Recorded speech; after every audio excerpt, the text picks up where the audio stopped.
Tēnā koutou katoa, tālofa lava, ma lolasu fua maua, ma lalangi mā, lo ingo Marco de Jong o te sau mai I Papapulea Samoa, pawhatai molo na sai e la I loonga na Samoa whio lolo, tulo lava, a whio I atu ia te oto uma, a whio mai, susu mai, malio mai, tālofa lava.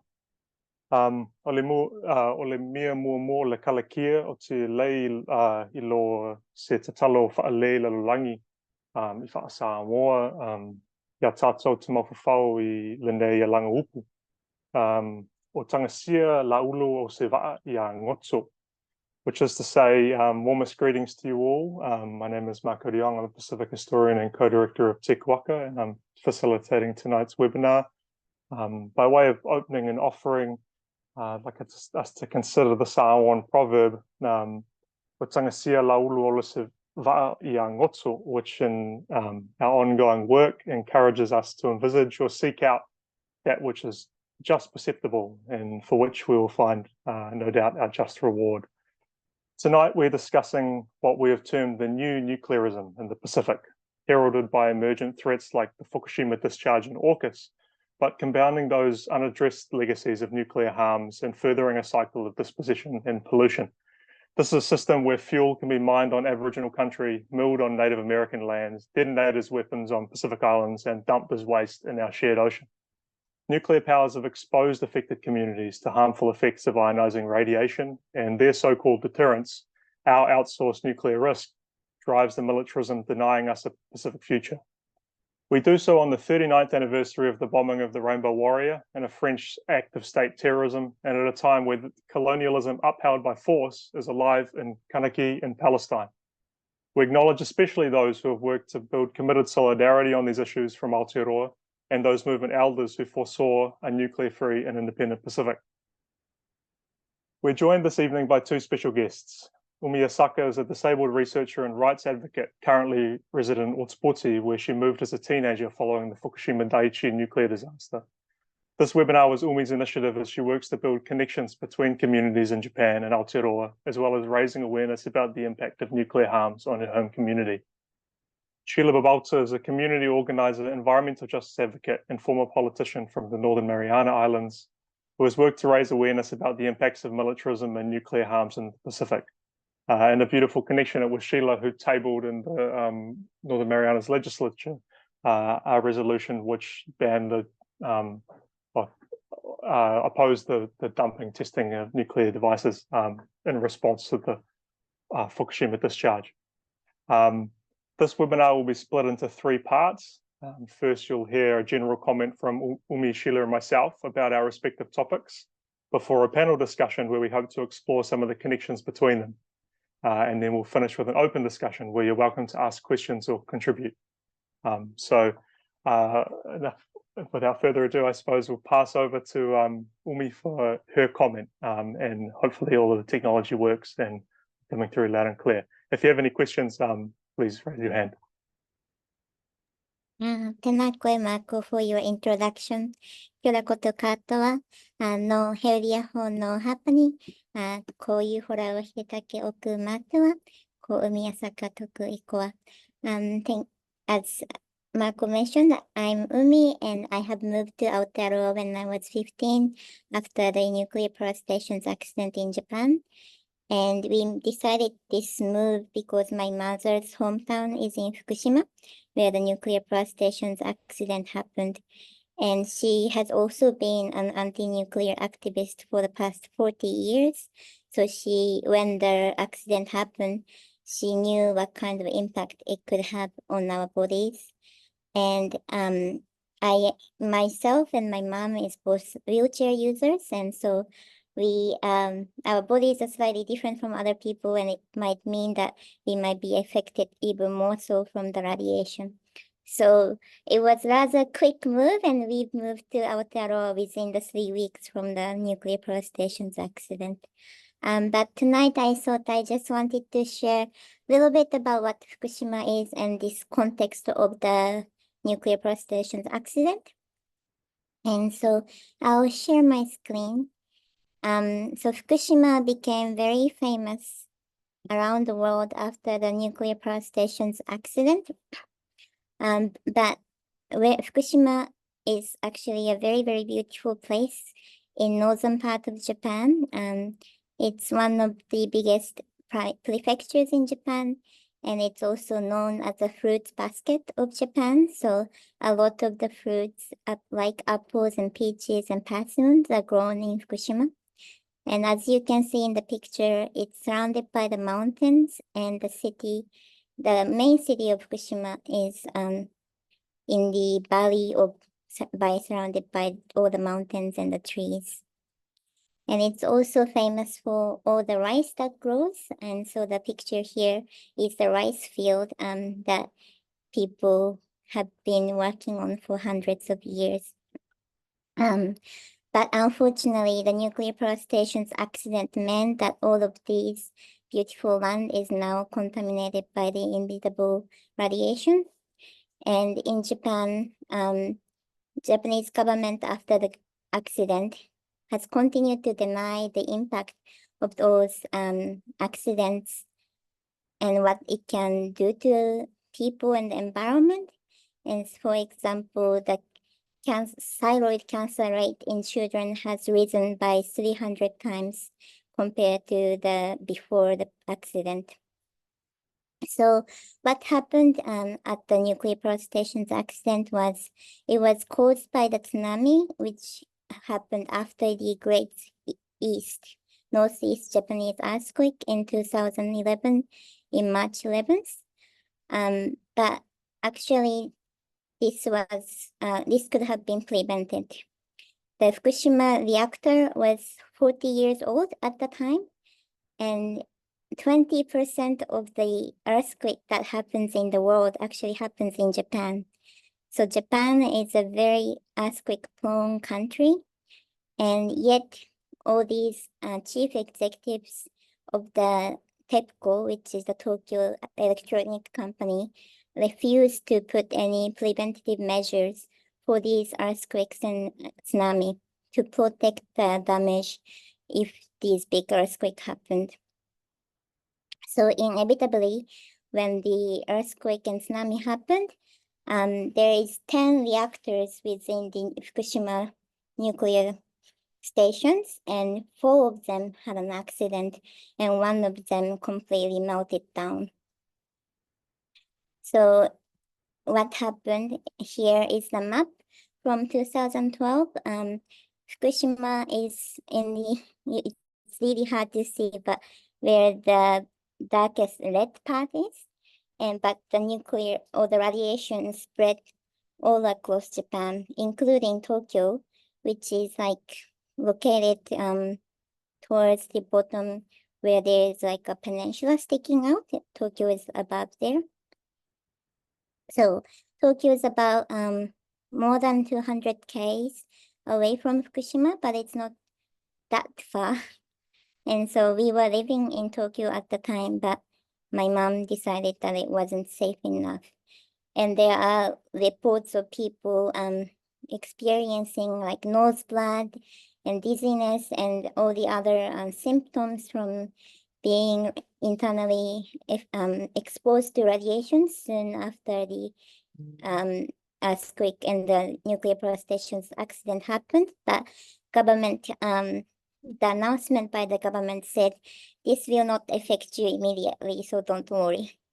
And all the people who were worried about it was then made fooled by the people around them, or even people in Fukushima who raised concern were told that they were creating a rumor of damage, that Fukushima is a dangerous place. So actual concern was swapped by the government and called rumors rather than concerns. So that is kind of the narrative that Japanese government still try to perpetuate. And so when the earthquake and the nuclear power station accident happened, 150,000 people was displaced from Fukushima and all around Fukushima. And still to this day, more than 30,000 people are internally displaced by this nuclear power station's accident within Japan. And this is a map of the prediction of the contaminated soil across Japan. And as you can see, the impact will still continue until more than 100 years from now, especially in the highly contaminated area of Fukushima. And as I mentioned in the beginning, Fukushima was very famous for its food production. So a lot of the food that was produced in Japan was reliant on Fukushima. So the contamination means that it will continue to impact for a really long time. So because government was completely denying the impact of nuclear power station's accident, people on the ground and had to organize ourselves to know the reality of the contamination and what was safe and what was not safe. So many people started to create these centers called Radiation Measuring Center across Japan. And there were 33 those centers that accepted people to bring the food that they were worried about, and they could measure those food for them and to see if it was safe to eat or not. And still now there is 21 stations like that still in operation. And then, sorry, I think I'm going over time, but there were also people organizing lawsuit against the government and also the chief executives of the electronic company. And unfortunately, the Tokyo's High Court ruled that they were not guilty last year, but their people are taking the case to the Supreme Court at the moment. And it's including the damage that is caused by the discharge of the wastewater from Fukushima reactor as well. So the ongoing fight to prove the damage that it's been causing is still ongoing. And one of the leaders who is leading the court case, her name is Muto Ruiko, and she's my mom's childhood friend. But she wanted to share the message that as somebody who has become victim of the nuclear power station's accident, we don't want to be the perpetrator of the contamination of the Pacific Ocean. So we are really are here to be in solidarity with all the Pacific Islands and the countries of Pacific to stop further damage happening from now. So I think that's a little bit about the context of Fukushima. Thank you. I will stop sharing screen.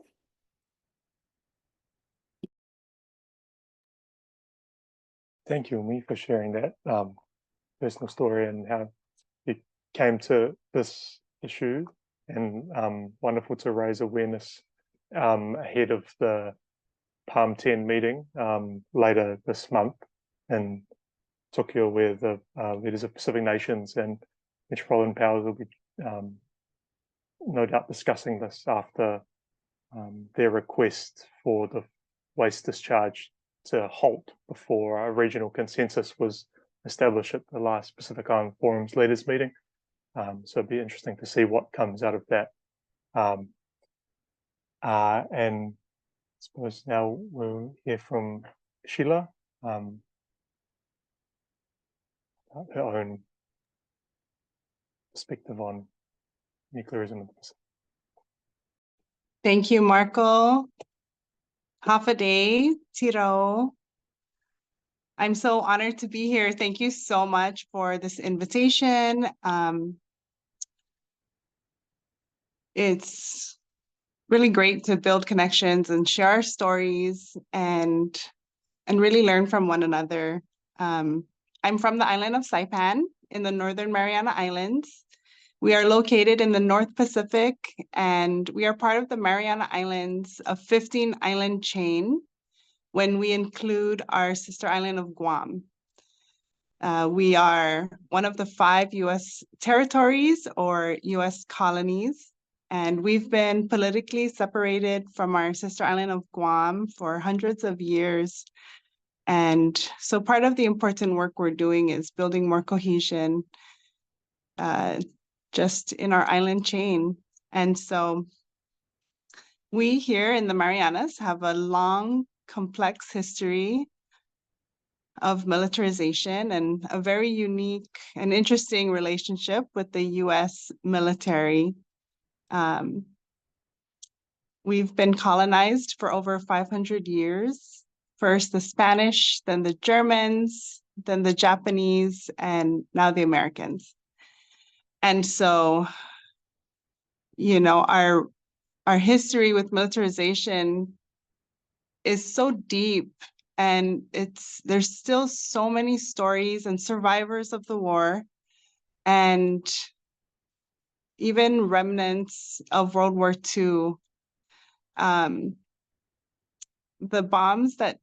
The atomic bombs that the United States dropped on Hiroshima and Nagasaki launched from our sister island, Tinian. And many are not aware of that. And so, you know, over the years, I've come to see and hear the disconnect between how the US military views my home and our people and how we view ourselves. And so, you know, in the Pacific, we all have different relationships with these major world powers. And here in the Northern Marianas, as a US colony, as an American citizen, our main relationship that's always being discussed in the media, in our politics, in our government, is our relationship with the United States. And so right now, there are 5 major plans being proposed by the US military for our homes, our home islands, and they're huge. They're massive. They're so massive that it's overwhelming, and it takes an entire community to even begin to decipher what they have in store for us. It has been narrowed down to 5 major plans: the MIT, the Mariana Islands Training and Testing, the MERC, the Mariana Islands Range Complex, the CJMT, the CNMI Joint Military Training, the Divert Airfield, which is an Air Force project in case the airfield on Guam is not operational. They have an extra one in the Northern Marianas. And then the movement of troops from Okinawa to Guam, which is starting to slowly happen. And so that is our current situation in the Marianas, and so much destruction has already happened. So many community organizers have gotten together, have rallied our community. We've even lost many of our staunch advocates over the years because it's a long battle. It's a long battle, and can feel very hopeless at times. And so in 2019, I decided to run for office, and I served as the Natural Resources Chair. And in my first term, I attended my very first military-hosted meeting. And that's really where I got to meet advocates. I got to learn about the 5 major plans. You know, these are not shared widely with the community. And it was in a space that was poorly attended by our community. And I was very concerned because as a representative of my precinct, I represented our northern islands, and in one of these major plans, the US military wanted to drop big bombs inside of our volcano, which it's funny, but it's not funny, you know, like it's unbelievable when we start to uncover the thousands of pages of their environmental impact statements. And and when we start to comprehend their plans. And so I attended this meeting, I met advocates, I continued engaging in this conversation around militarization, what it looks like in my home, the history that we have with it, the very close relationship we have with the US military, how we as a US territory have one of the highest enlisted servicemen and women in the US military here. I have many family members, friends, my brother-in-law, my uncles, cousins who are currently serving in the military. It makes it even more complex, adding many, many more layers on how to get this conversation, how to get this conversation to the political level where action really is needed. And so as an elected official, I one day got a phone call, a video call from an elder in our community. She's our Auntie Chailang Palacios, and she wanted to call me about the Fukushima dumping that she heard from her network and from the news that was happening. And that is often how we hear about these plans. It's either through our network or through the news media, which really shows how there is no free, prior, and informed consent. There's no meaningful dialogue with the communities most impacted. And so with Fukushima planning to dump over 1 million tons of nuclear waste into the Pacific Ocean, it really concerned her.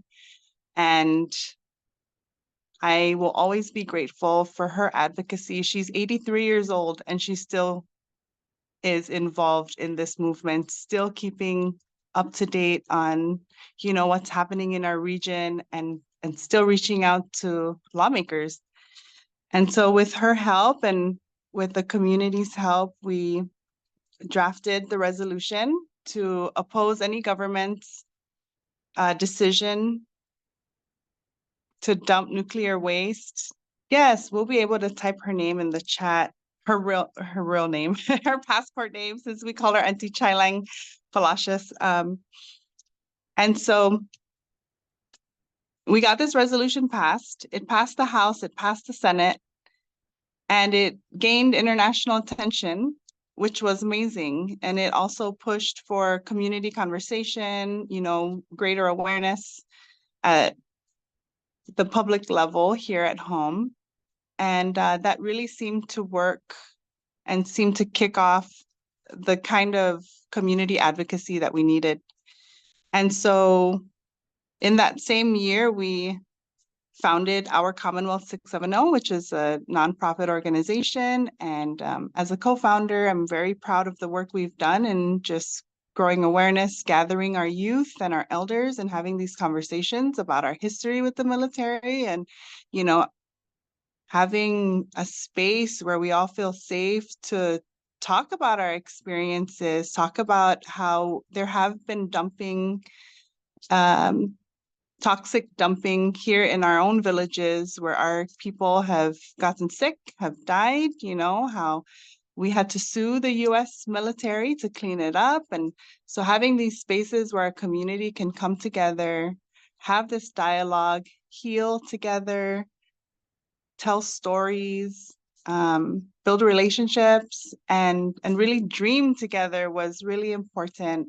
That's the kind of creative resistance that we found is most effective here, because coming from a community where, on my island, there's around 45,000 people. We're a small connected community, and it can be very challenging to oppose your family members and your elders on, what we think our relationship with the US military should be. So we have found that this kind of advocacy works for us, and we have a lot more planned, a lot more work to do in the coming years. But having webinars like this and opportunities to connect and see what's happening in the rest of the Pacific is really important. And so I'm very, very grateful to be here.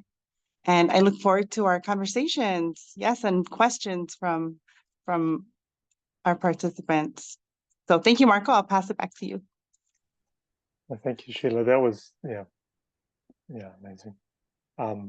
And for those in Aotearoa that are starved of information about the North Pacific, about, that are not taught the many nations and peoples that make up so-called Micronesia, Mai, Marshall Islands, Palau, Guam, and so on and so forth, let alone know their particular constitutional status and their relationship with the United States. It's a huge public information exercise as well as a connection, and so we're really grateful to have you on, and to have made these connections, even if it is partly because of the unfortunate nuclear ties that bind us together. What I wanted to talk about, my comment, was AUKUS. For those that have heard me talk before about AUKUS, I often talk about it with respect to New Zealand's potential involvement in AUKUS Pillar 2.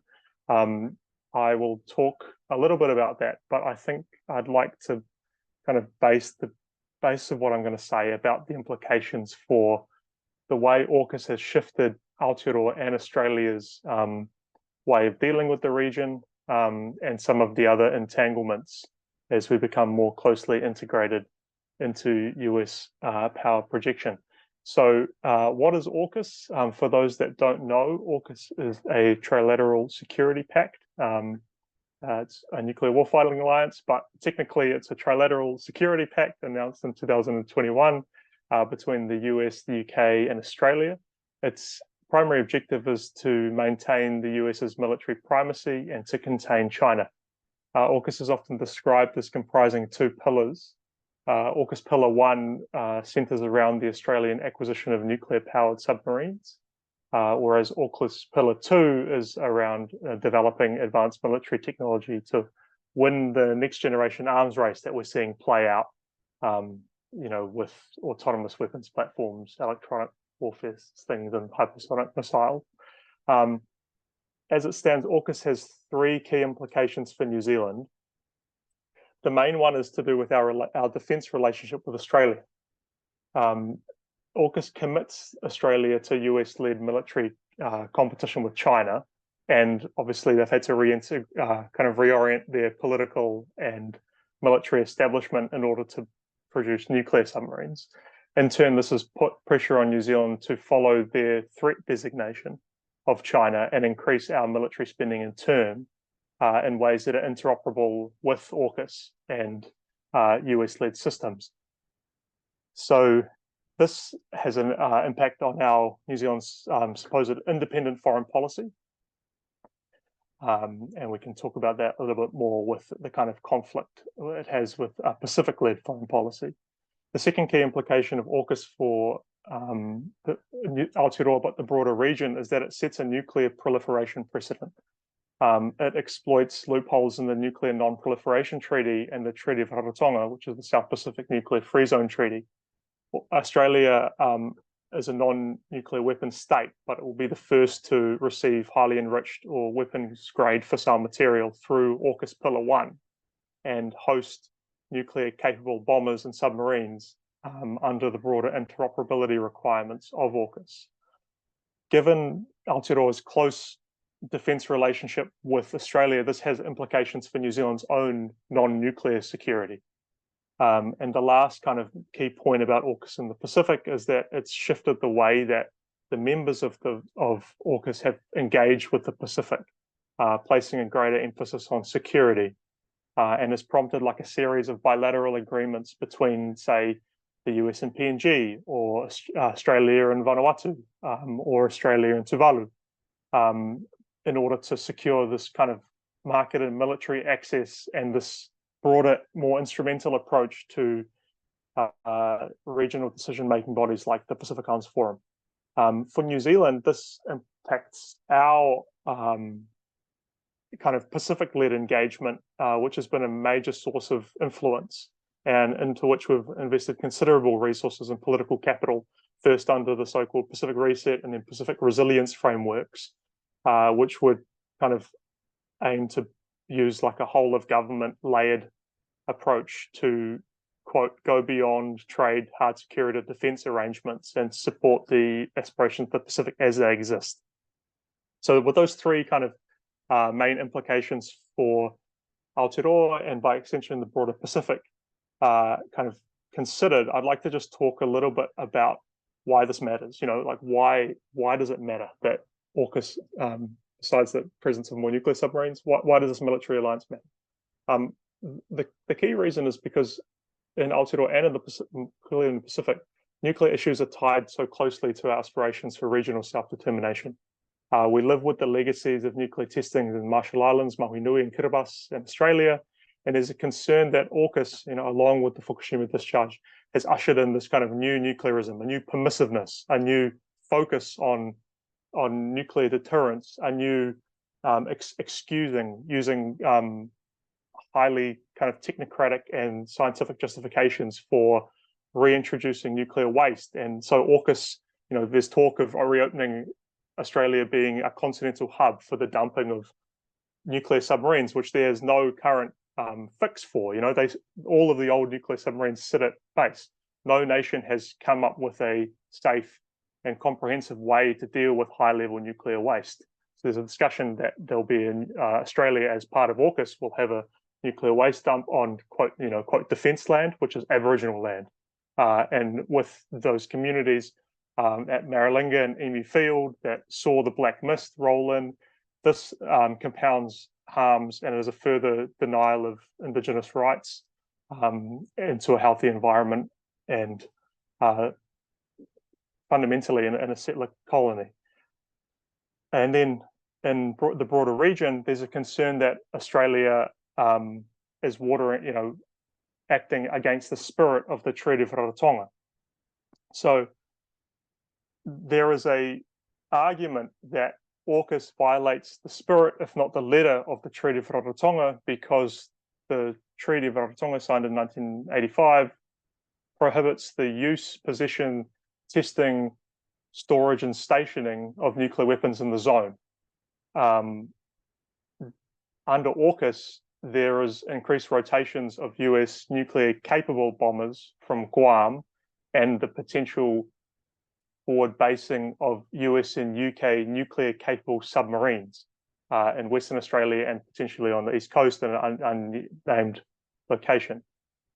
So there's a suggestion that the argument is that those platforms are in transit, but there are legal experts and experts about around the Treaty of Rarotonga which argue that this, what's Sina saying? The Mao. That it violates not only the spirit of the Treaty of Rarotonga, as found in the preamble, which works, agrees that nations will work against nuclear weapons, and but also the letter of it.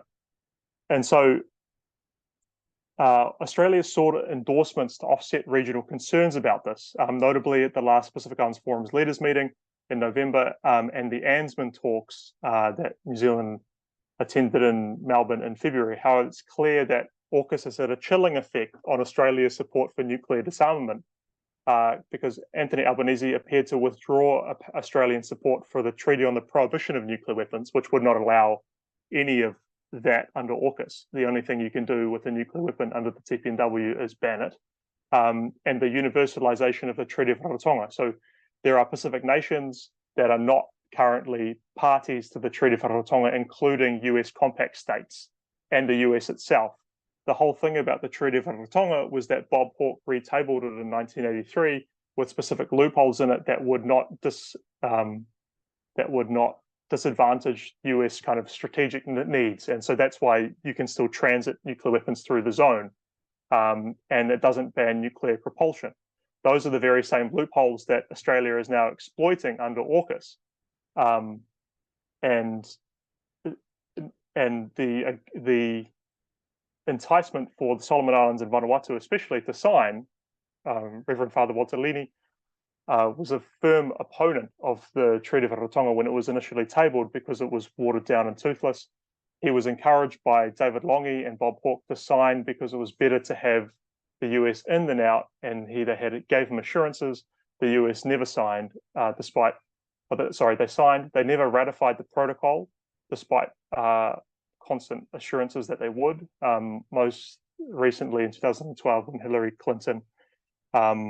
Yes, and this very key point by Sina today, Christopher Luxon is in Washington at the NATO summit, and there was an announcement that the NATO so-called IP4, Indo-Pacific 4, would be developing work streams on AI, disinformation, Ukraine, and cyber. So it seems like this is an AUKUS by stealth.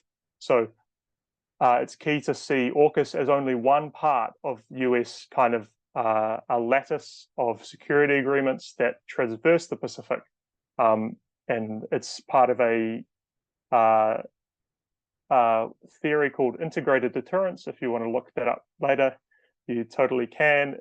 It's all about leveraging all levers of state power, including the US's relationships with key partners, including Australia and New Zealand, and so on and so forth, to counter China and contain China. The point about the Pacific nations, the link between Pacific regional self-determination and anti-nuclearism, is that Pacific people find no meaningful distinction between, this idea that we could somehow be in accordance with all of these to the letter of the law, that AUKUS Pillar 2 could be non-nuclear, or that a B-52 bomber with nukes on it could somehow be in transit when it's sitting on an airfield for 364 days of the year. AUKUS itself operates a doctrine of nuclear warfighting. It's a nuclear warfighting alliance. It's not simply a technology sharing agreement. Pacific opposition to AUKUS is also based in the belief that the military focus and its reliance on nuclear technologies go against our own conceptions of security, which are all about climate change, climate action, and human development. Climate change remains the single greatest threat to the livelihood, security, and well-being of the people of the Pacific. And our genuine security can only be achieved through climate action and people-centered development provided through Pacific-led, family-first regional architecture. And those kind of key messages are found in the Boy and Vikatawa declarations and the 2050 strategy for a blue Pacific continent. And it's fundamentally incompatible with AUKUS, NATO, and whatever clandestine security treaties are being concluded throughout the region.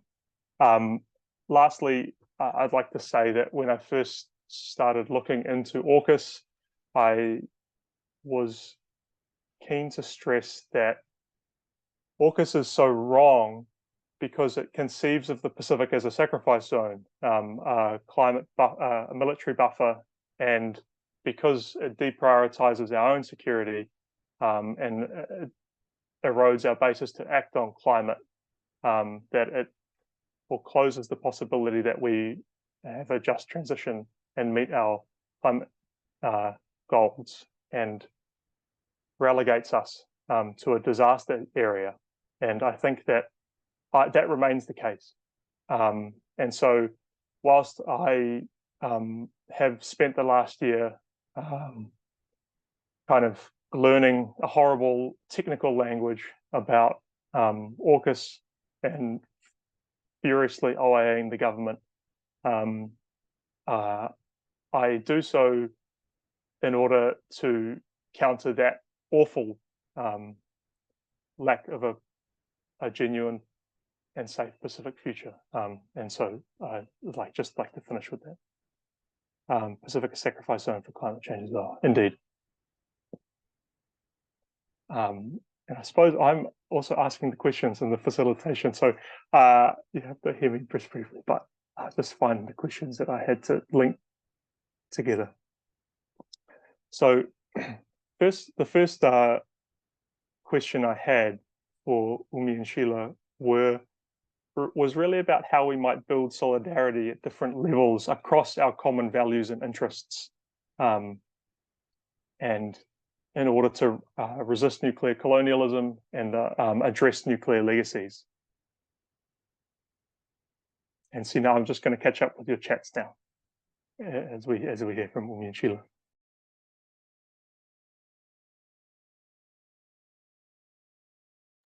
Would you like to go, Sheila, or would you like me to? When we had a meeting for this webinar, Sheila talked about what resistance looks like for her community, which was really, it moved me so much because at the moment, I haven't been in Japan for quite a while. Last time I was in Japan for a good amount of time was about 7 years ago. And so I don't know very well about what exactly is happening, but I know that there are lots of mothers and women who are organizing to really bring power back to their hands to say no to the nuclear power stations continuing damage. And I think the important, like why nuclear power stations accident is connected to the atomic bomb and the nuclear weapons is that literally it's the same structure actually of the imperialism. And sorry, I'm going off your question a little bit rather than solidarity, but that when Japan, as all of you know, is a country that has been dropped atomic bomb on Nagasaki and Hiroshima. But in the 50s, US decided that if Japanese people could accept nuclear technology, it will change people's resistance against nuclear energy or the image of atomic bomb. And so they used Japan as a playground to change the image of nuclear technologies. And they came up with an initiative called Atoms for Peace. And so US was really busy doing all the nuclear bomb testing in the Pacific Islands at the time, and then international comment or like feeling was going against that. But by using Japan as a place where they could use a nuclear power station as the Atoms for Peace initiative and create nuclear power stations, then they kind of changed the image of nuclear technology. And so it's directly connected that nuclear technology was used as the cover up to continue in with the development of nuclear bombs. But at the same time, all of the nuclear power stations energy that was produced in Fukushima was sent to Tokyo. So none of the energy that was produced there was used by the people in Fukushima or benefited people in Fukushima. And Fukushima as a place in Japan has always been a place that has been exploited by Tokyo, the big city, because it's a rural country. And I really would love to see a solidarity between young people in Fukushima and Pacific nations and all the people across the world and the countries. But people in Fukushima is such an humble people. Fukushima is very cold as well. But I hear recently I was listening to a podcast from a psychologist in Fukushima, and he was saying that many young people in Fukushima is becoming very conservative and not really dreaming any future where they can dream big or think outside of the box or think of the world that they feel great about. They just feel like they just have to stick to the bare minimum. And I think when the nuclear power station's accident happened, I can completely relate to how it felt like our future was completely ripped off from our eyes before us. And I think even after 12 years on, it feels like there is no future because of this nuclear power station's accident. So I think solidarity, going back to what Sheila was talking about in her introduction, that way you build resistance through dreaming. I think that's really powerful, and I would love to, do that with younger people in Japan. So that's a bit of tangent answer from me.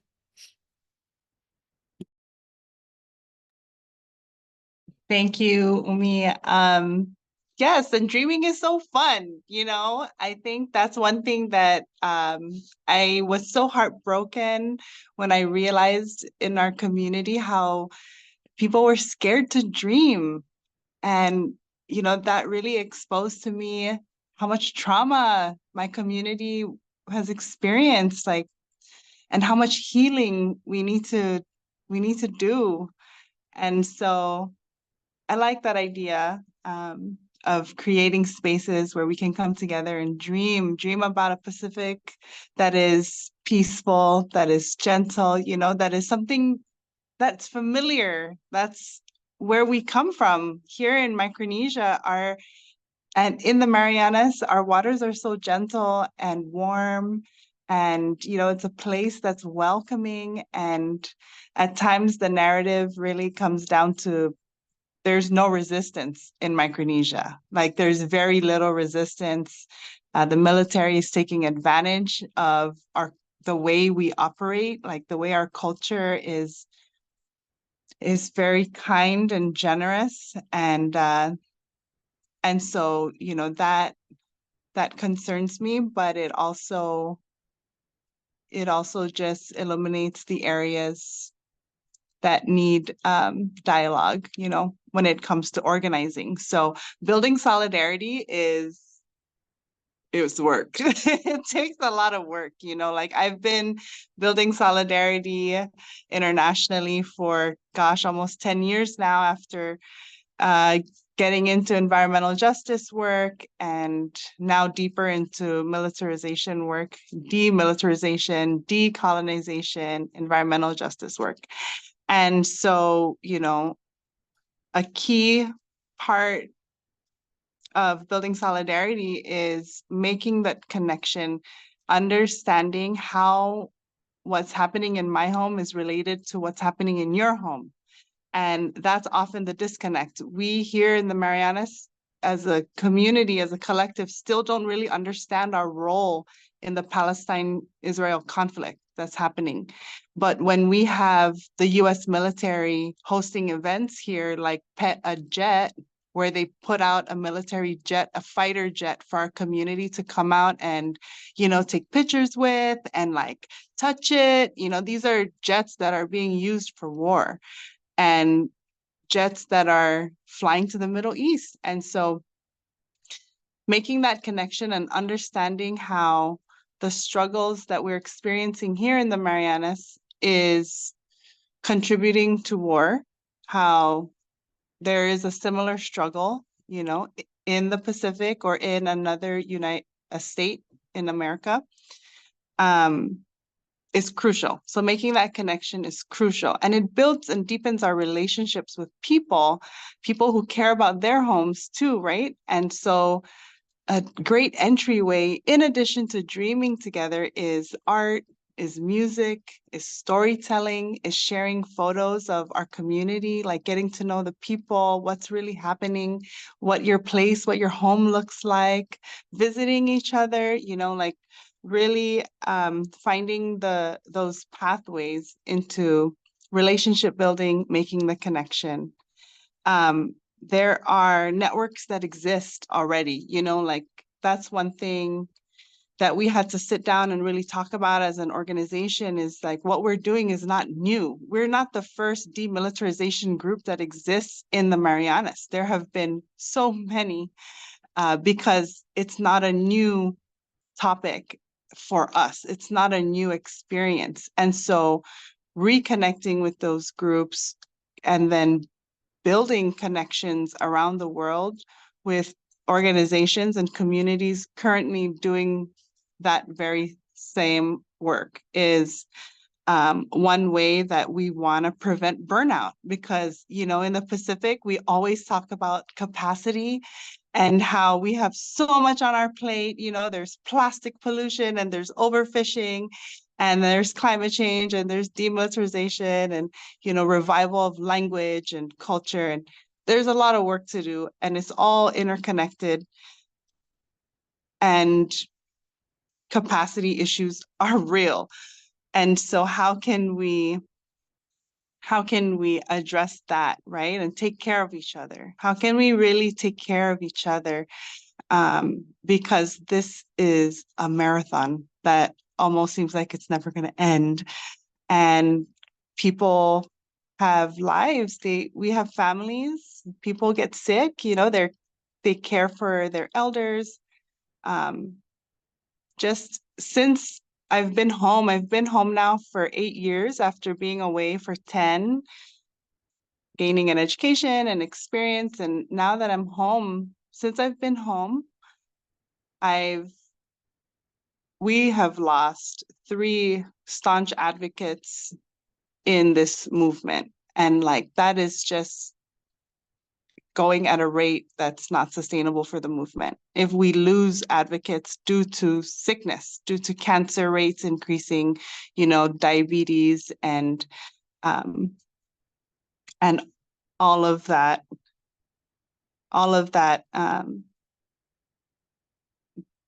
just stress and trauma. That's what it takes. The toll that it takes on our community is massive. And so I understand why people don't want to be part of the movement, and that has been another reason why the work we do here is so important. It's gathering our community to help each other understand why we need to be a part of this, because we're already in it. And we need to help each other understand that if we don't do anything about it, then the future is not going to be bright for our people. Our people are literally not going to be here because our home will not be here. We currently have an active lease with the U.S. military that has continued to bomb our sister island of Nu'us. Her colonial name is Farallon de Mandanila, and she has been bombed for over almost 50 years, and the lease is coming up. But we have this relationship that we really need to talk about, and it can get very, very hard. So, another part of community organizing and solidarity building is using the platforms that really reach people, and that means social media. Social media is such a powerful tool, and that's where a lot of our people are. And so, yeah, building solidarity takes a lot of work, but it can be fun, and it can also really deepen our experience here as human beings, really contributing to the impact that we want to make in this world, and can really give us this greater experience of living in this physical form. And so, yes, I'm very happy to be here. This is what building solidarity looks like. And so I'm very grateful. Thank you, Sheila. A lot of follow-up questions I'm seeing in the chat too. So I think I'll just group a couple of these points. So one, people are sharing resources so maybe we could just talk about how those in Aotearoa, for example, might support this type of work. Umi and Sheila, what are some useful, accessible, and reliable resources that you could recommend? Another thing is, as we've been talking about, learning from those that have come before, elders and past movements. When you were talking about the bombing of islands, I was thinking about, the Protect Kaholawe Ohana in Hawaii and how Aotearoa New Zealand Defence Force is currently at RIMPAC, and for a while New Zealand stopped going to RIMPAC. So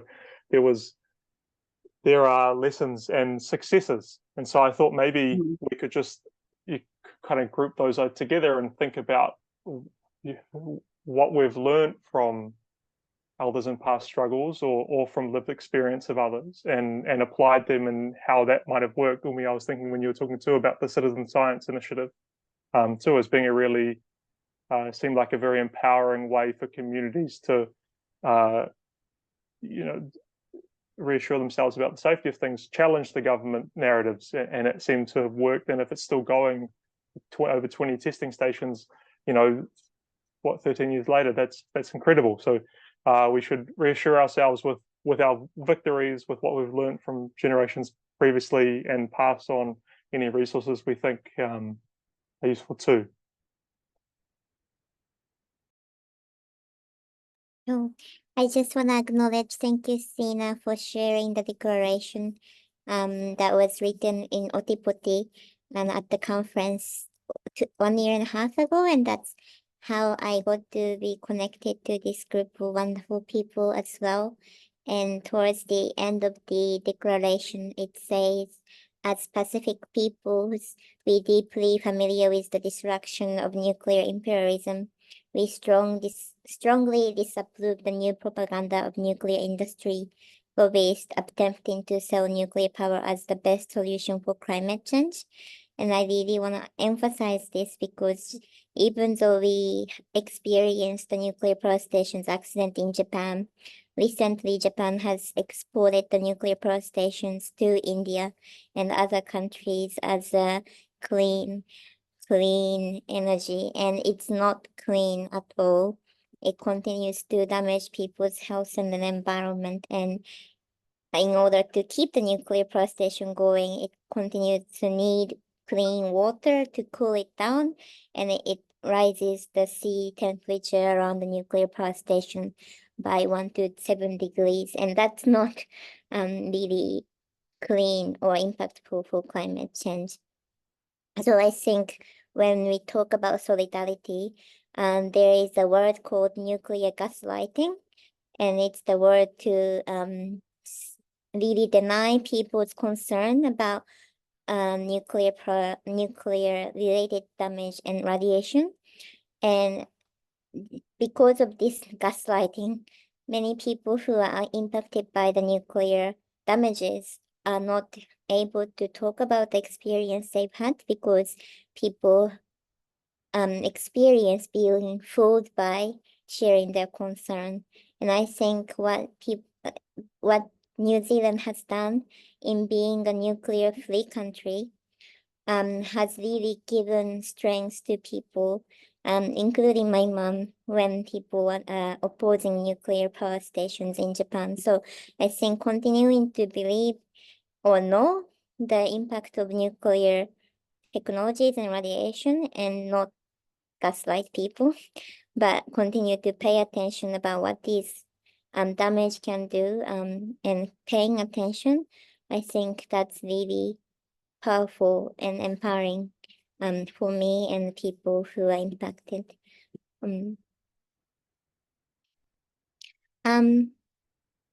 There's a question. Success. I actually don't know too much about people who sued US for the bombing.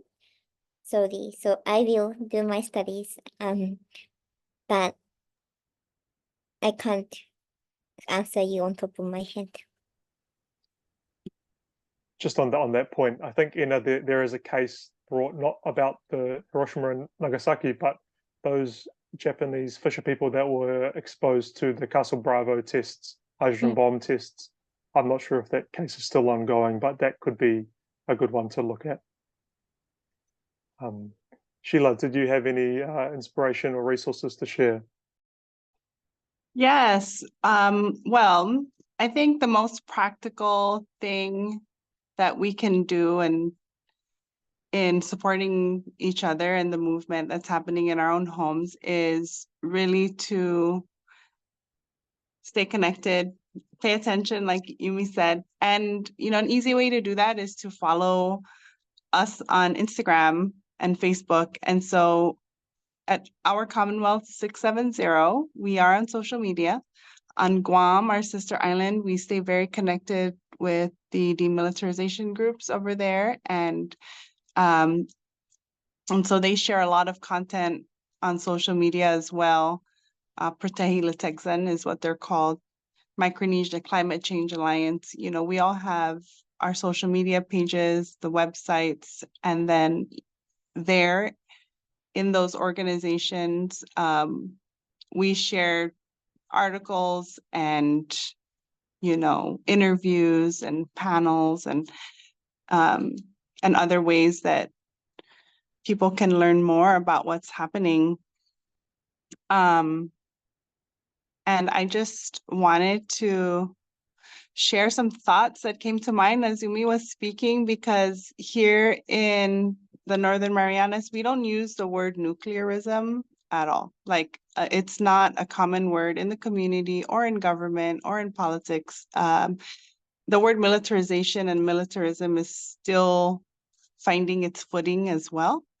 But when it comes to nuclearism and nuclear energy, there's really no distinction here in our community. And so, when conversations around clean energy and nuclear energy come up, it finds its way to a decision maker, and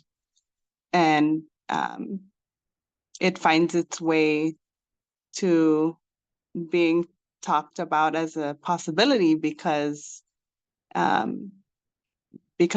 basic needs here, power, water, and sewer, are still a work in progress. We don't drink from the tap water here. Our power bills for a family of 1-story home, a family of maybe 5, your average power bill can be $600 a month.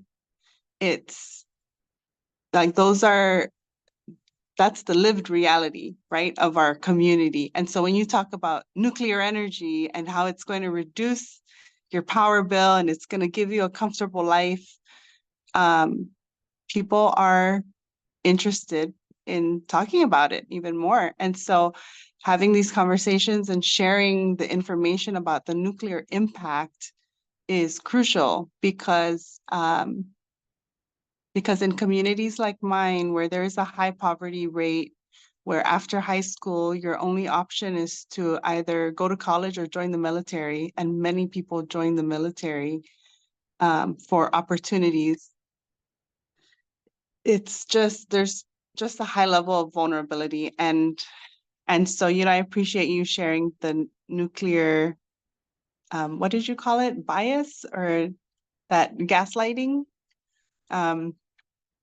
Yeah, that is definitely coming up in spaces. But, in terms of useful, accessible, reliable resources, we'd be happy to share links. Marco, if that is something that's of interest. But there's been a recent article by the New York Times. They had visitors come through the Mariana Islands. They're journalists, and they published a lengthy and thorough just reflection about our relationship with the United States, and it's called The America That America Forgets. And so it's been a powerful piece that has really shifted the narrative in many spaces, because, the narrative coming from cultural leaders, the stories coming from veterans, like, those are powerful stories that people can really connect with and relate to. Thank you so much. And I'm seeing some names in the chat that I recognize, so that they have produced things themselves on these issues. I'm looking at Zol Dishtash, famously wrote a book called Pacific Women Speak Out, fantastic book about Pacific feminism and the nuclear free and independent. Kali Birch has done work on nuclear issues in Japan. You can check out her work. Tiani Winiwa Patterson has recently done a series of articles for Te Ao News on some of these issues. Others, I see Jesse and Sina, I watched their fantastic webinar on Kanaki this morning, and others that I can't see the names. I see Val has been doing tireless work about exposing Aotearoa's links to the US military as well. So everyone can throw their own resources in the chat if they wish. I think that this conversation is particularly relevant for Aotearoa as our government seeks to manage down our commitment to our own anti-nuclear position. I think, you know, having interviewed Kamau Sepuloni, who at the time was Deputy Prime Minister at the last Pacific Islands Forum, and raising the issue of the Fukushima waste discharge to her and saying, you know, Pacific people for generations have been opposing nuclear waste dumping. It's the basis of our ocean stewardship. If we can't protect our moana, what do we have? And her saying, well, the science says it's safe. You know, this type of thing is very sad when our own anti-nuclear position in a younger generation is not being reinforced. It's not doesn't have the same principled backing because of a lack of communities that stretch across the Pacific. People that are born after the 80s didn't grow up with, you know, even if it's Greenpeace boats going to Mururoa, they didn't know about, say, Susana Une, that there was a discussion in the Connect webinar that the people that are speaking out about Kanaki in Aotearoa today are the same people from the 80s. There has been a generational break with issues like the nuclear free and independent. So in Aotearoa, we don't understand, continue to top up the principled basis of our anti-nuclear position. The second part is we don't have a good understanding of New Zealand's role within American militarism. So there's a poor understanding of the impacts of say New Zealand going and doing war games in New Caledonia or at RIMPAC, or the broader structures that cause destruction of, say, Sheila's Islands, you know, in Saipan, and subdue the population and give them no options. It's very difficult to because of the lack of press these topics get, because of the lack of connection. So I think that these two particular perspectives, Umi about nuclear harms, Sheila about the impact of militarization, and the connection that they share with the Fukushima, I think was a lovely, I think is a nice way to bring these perspectives together and hopefully try and reignite these conversations amongst the younger generation here in Aotearoa. I think now potentially we can open up to audience question, just for 20 minutes or so. If people need to start dropping off now, I understand it's a weeknight. Feel free to. But if people have questions, they can. I'm really bad at this. I don't know if there's a Q&A function, or you want to just raise your hand, or Nabila. Yeah, there's a Q&A function that you can type your questions in instead of using the chat, and we can kind of go through it, or you can raise your hand if and then if you can answer in person, or you can make comment too. There's a lot of expertise in this group.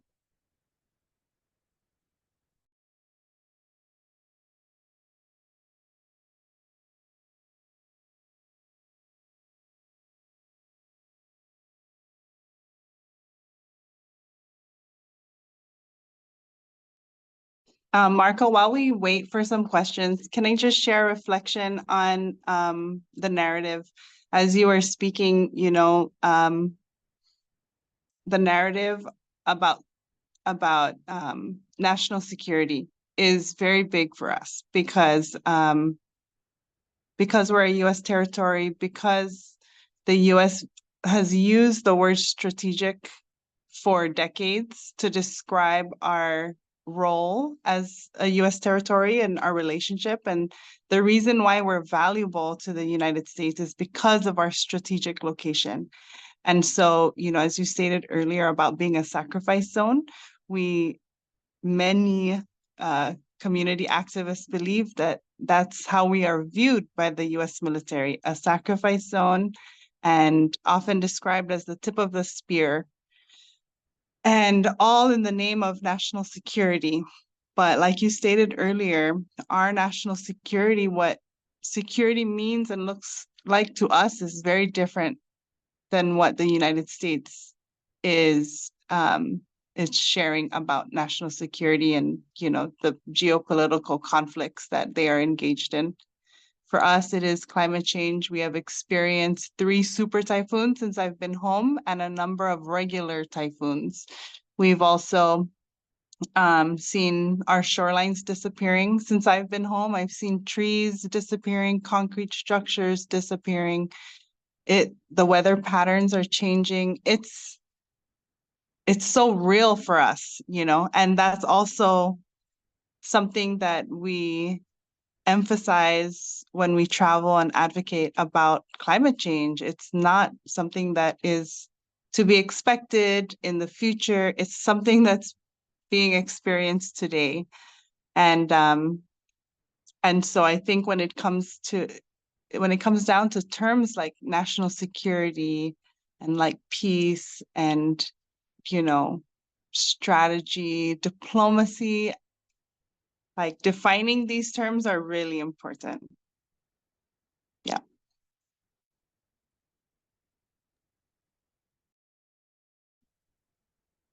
Yeah, I've observed that even in New Zealand, the militarization of our discourse towards security and the way that people conceive of foreign policy in the past 2 years has massively escalated. For myself, was not alive during the Cold War. It's and observing a new generation having to learn the terms of nuclear warfighting, about mutually assured destruction and first strike capabilities, and what you describe as what it means to be tip of the spear in the center of the target. It's very concerning, and I think the way New Zealand's seen is bizarre in that too, where it's seen, oh, it's at the bottom of the world. It would survive 3 months in a nuclear winter. There's no one, on the one hand,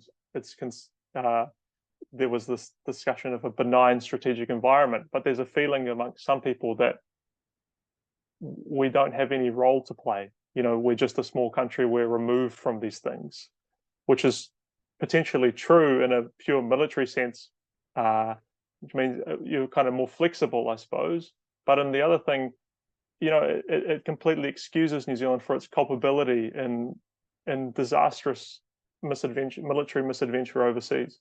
And I also think that, I saw that when what we've seen happen in Gaza started playing out, some of the key countries that people were calling on were members of the Five Eyes, to influence Australia, to influence the UK, to influence the US.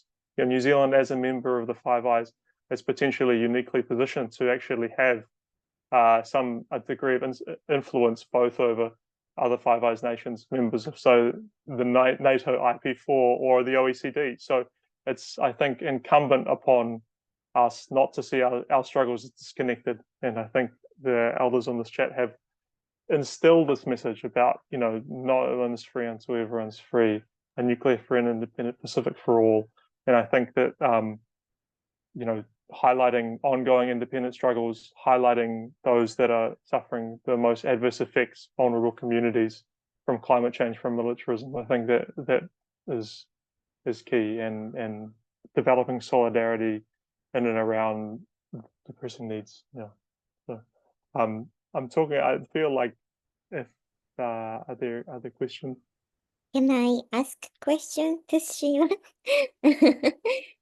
I was wondering, what you were saying about burnout is a really real issue, and actually the data citizen scientist centers in Japan, and the database that I've shared on the chat here.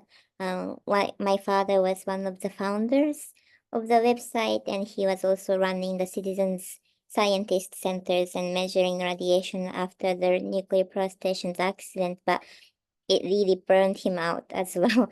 There was no financial support, and it was really hard. And so he's no longer in that space, unfortunately. But it's such an important issue, and the sustainability and continuation is the key. And when you are talking about all of the things that's on the topic for you and your people and the community, how do you make sure that you don't burn out? Oh, that's such a great question. Thank you. Thank you, Umi. I actually get that question a lot, and so I've narrowed it down to 3 ways that easily came to me when I was first asked this question, and it's really to stay close to nature.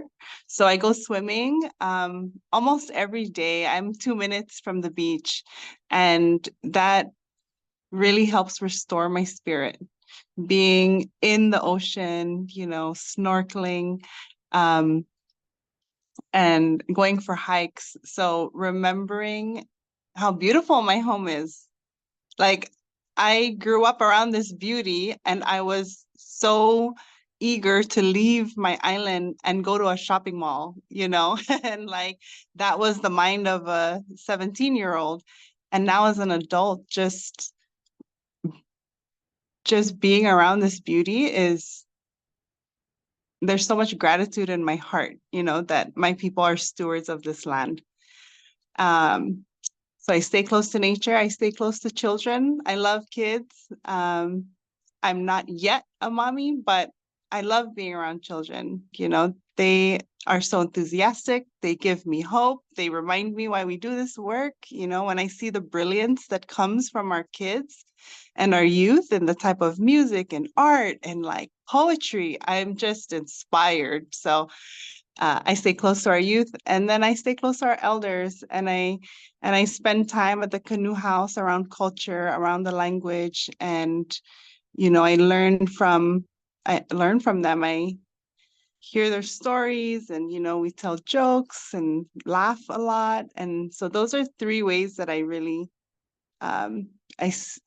I really keep close on how I can like stay motivated and take care of myself, and yeah, and just restore, like find that rhythm of like doing work, like expanding and expending energy, right? Because it takes a lot of energy to organize and to protest and to speak up, and so when I expend that energy, what do I do to restore it? And I find that rhythm like for myself. I have found it over the years. Like, how often do I need to be out in nature? How often do I need to take responsibility for restoring my own spirit? And so I've had to figure out that rhythm for myself. And so that's what I highly recommend. Thank you so much for your answer, and I can feel that energy you bring even through the screen. I can feel the ocean that you are part of. So thank you. Thanks, Umi. For swiping. If there's no questions, I think that might be a nice place to leave it. Just cycling back to the langupu for today, tangasia laulu se pa'i ngangotu. It talks about the island of Lau and taking one's canoe to the island, which is just on the edge of the vision and the far part of the reef, and it being where the most fish are, so it's difficult to see. It's the island of, might refer to as the island of hope, somewhere that you envisage you want to make it to. I think it's a nice metaphor. Sina also talked of Julian Aggins. We love, what we love we can save, including each other, even when we're afraid. There's another Samoan proverb which talks about those that bail the water even though they're afraid. The canoe must remain afloat, so you do what you must. And I think that those two together, they kind of captured that. So I hope that this webinar gave you some knowledge, some tools. I'd just like to thank again Umi and Sheila for Umi for encouraging us to do this webinar, to your wonderful time that you've both given us, and tools and the knowledge. And I would like to also thank Nabila for technical help in facilitating this on the Tikaka side. So thank you all, and thanks for everyone for attending today. I personally really found it wonderful. So have a lovely evening, and I think we'll end it there. Te lava. Thank you.